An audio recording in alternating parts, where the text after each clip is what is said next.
Joanne,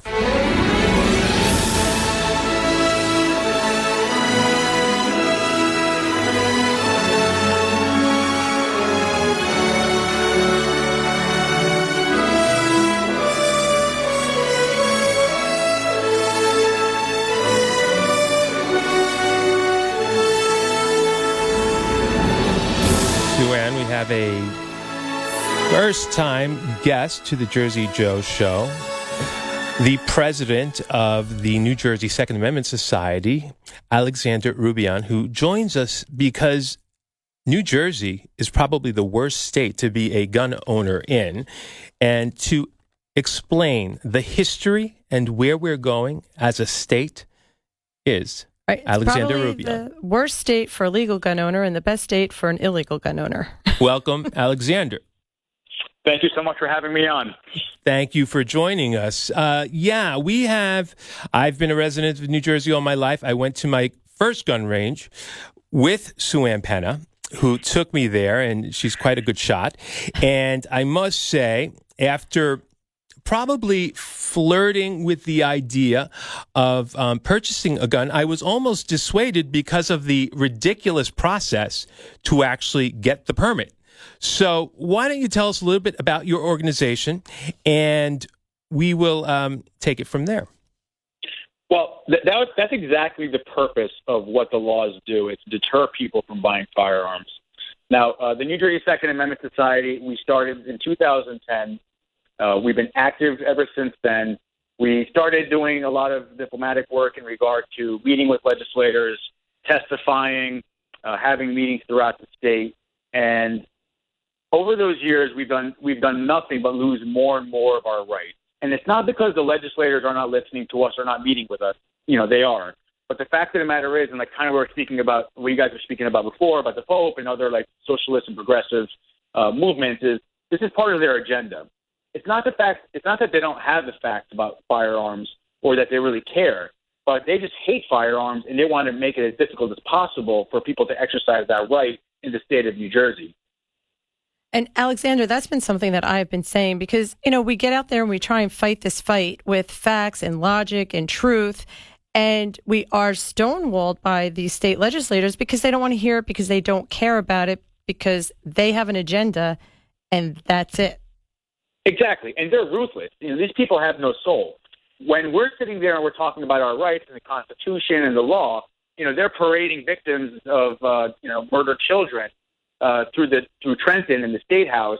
So it's very hard to win that argument because they're masters of manipulation and emotion. Deception. And deception, exactly. And it's like, you know, classic Linsky, you know, making an emotional argument. And, the people of New Jersey and the gun owners of New Jersey have had enough.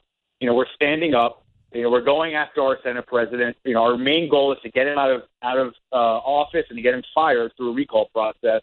Because, you know, how much more of this can we take? We already have the worst laws in the country when it comes to our gun rights. I mean, to put things in perspective, Puerto Rico just overturned their gun laws, saying that even their registration process was illegal and unconstitutional. Chicago, Washington, D.C., right. They've both overturned their gun laws, and now they even have concealed carry. Even worse, we criticize the country of Iraq as being oppressive, but my friends that have served there are coming back and laughing when they come to New Jersey because even in Iraq, you had the right to concealed carry there, have an AK-47 with a 30-round magazine, and it's still completely legal. And you know what? It seems, Alexander, that we have our emotional argument now, and unfortunately, it has to be in the form of a victim of New Jersey gun laws, and that's Carol Brown. Mm-hmm. Yeah, Carol Brown is, I mean, this is exactly, this is exactly what we've been saying was going to happen for years. Why don't you tell Carol Brown's story real quick so that some listeners who are new to the incident will know. Carol Brown, she had a violent, psychotic, convicted felon ex-boyfriend who had a violent history, was known, by the police for having, a criminal history as well as being violent and abusing domestic partners. And when she went to the police department to apply for just a firearms card, just to be able to purchase a firearm, she didn't even have the opportunity to go through the process of getting a concealed carry permit. And the law says in New Jersey that you have to do that with, the police department has to satisfy that with 30 days but it was day 43 and she was murdered. Now, Carol's family told me that she was going to the police department almost every single day saying, this man is going to kill me. He's psychotic. I want to get my gun. And every single time she went, she was being turned away by the police department and said, don't worry, if anything happens, call the police, call 911.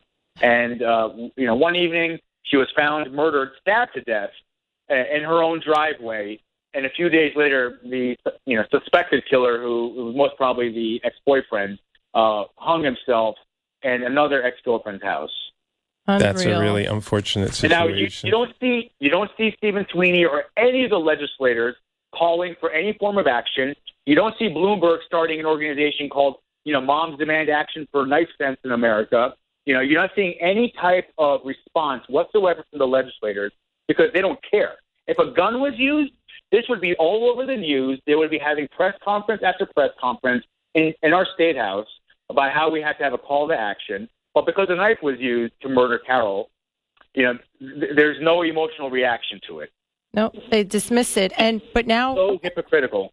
And now, Alexander, you're taking the fight to Sweeney, Absolutely. to our state. The president of the New Jersey Senate, Stephen Sweeney. Under what provision of the New Jersey Constitution is the recall being affected, Alexander? Or give us a little history about that. Well, New Jersey, I believe, enacted in the early 80s a recall, a constitutional amendment to allow recall.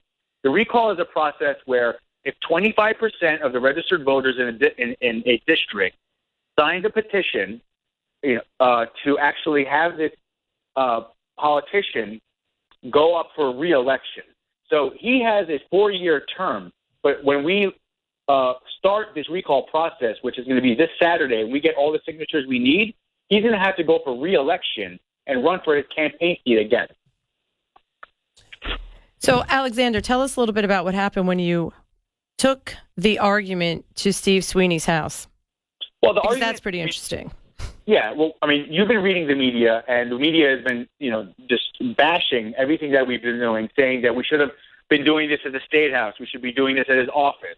We've been doing that for 5 years. That's something they don't want to talk about. Right. And they're acting like we just jumped out of nowhere and said, let's go to Steve Sweeney's house.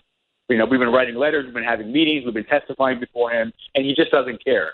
So we went to his house because the argument here is that why should he have some form of like a sanctuary where he can go, turn off the emails, turn off the phone calls to his office, and when he came out and said that he would never support some form or any form of concealed carry or self-defense with a firearm in the state of New Jersey, this is on his Twitter feed. It's been pasted all over social media, and he's telling people that he will never support that. He is directly responsible for the murder of Carol because he denied that woman her right to choose. When she said, I want to protect myself with a gun, she was a small, petite, 5'2", 100-pound woman against a 6'4", 240-pound muscular male. Right. Now, what could possibly have protected her against a monster like that? Nothing but a firearm would have equalized the situation. And because of Stephen Sweeney, he denied her that right. And doesn't Steve Sweeney travel with armed security? I mean, as all of these hypocritical politicians do? Exactly. Every time I've seen him in the State House or walked with him in the State House, he's had his armed guard. He personally told me he has a concealed carry permit. But if you and I were to apply for one, Sue, we would never be issued it. So I don't know what his... I'm sorry? No, I know. Concealed carry in New Jersey is like a unicorn. It doesn't exist. It's a unicorn, yeah. Not to mention, he had 4... We went to the house. We did nothing but protest peacefully. No megaphone, no chanting, nothing. Just holding Carol's photo and walking up and down the sidewalk. He has 4 cop cars there. The police chief himself took off of his vacation to come over to Stephen Sweeney's house and offer him personal protection. I saw the YouTube video, Alexander, and you handled it really well. I mean, you know the law, so you folks were able to hold your ground. And I think that's an inspiration to a lot of people out there who aren't as well versed in the law. So you've done quite a service. And also, and Alexander, tell us what's happening since then. What the town of West Deptford is doing in response to the fact that you're peacefully protesting. Yeah, I mean, you see, this is the argument, and so we always discuss this. if they're going to go after our Second Amendment right, they will, without question, go after our First Amendment right. And because of our protest, now Stephen Sweeney is having his puppets in the town council pass an ordinance that would ban protesting within 100 feet of a residential household. So let's just call it for what it is and just call it the Sweeney Protection Act, because that's exactly what it is. Well, and, it's so far away from what the purpose of your demonstration is. I mean, so he's basically deflecting the real issue, which is let's save New Jersey's gun rights. And because there are I was looking over the legislation, and I believe that there are two clauses that really don't exist in any other state constitution, and they have to do with, I believe, a reasonable... What is the name of this particular clause? Let me look it up. Well, in New Jersey, we don't even have a Second Amendment in our state constitution, right, Alexander? Absolutely. No, we do not. Nope. In our constitution, we have no right to bear arms. So why don't you give us a little more information where people can go and get information, sign up, and join the Recall Sweeney fight? Well, those clauses are the reasonable deviation and justifiable need clauses, which are in the legislation, but are very vague. It makes it almost impossible for someone to legitimately carry a firearm in New Jersey. Well, exactly. And even if you are not prohibited and you're a law-abiding citizen and you have your legally acquired firearm and you stop to get a gasoline, or you stop to get a drink, or you stop to get medical attention, people have been arrested for this.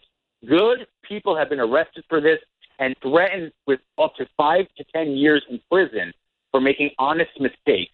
And I've been contacted over the years by so many people that have served jail time that have done nothing wrong. They're victimless crimes, all because New Jersey's laws are designed to make you a criminal. But when we have people committing crimes and murdering with firearms that are felons, the man in Orange last week, he was sentenced to 5 years in prison.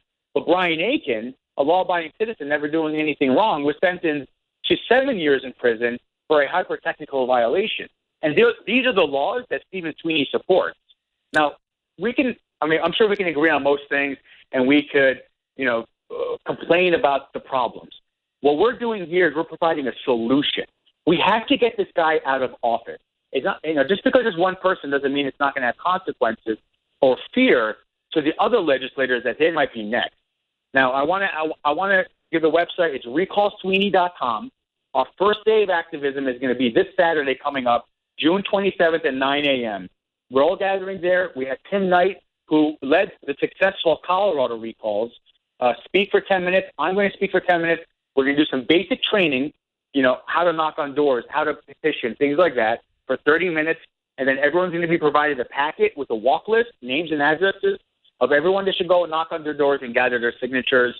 And hopefully, if 500, 1,000, 2,000 people strong come down, we'll take back our state. And in 5 years, in 2 years, we could have a complete different conversation about which way New Jersey's going. Fantastic. And this is really important, Alexander. I mean, if we get a Democrat governor and Senate and Assembly, we're done. Oh, absolutely. Loretta Weinberg has already said that once they get a Democrat governor, because Christie's vetoed almost everything that has gone through the legislature, that they're going to bring everything back with and then some. Now, what does that mean? This is what it means.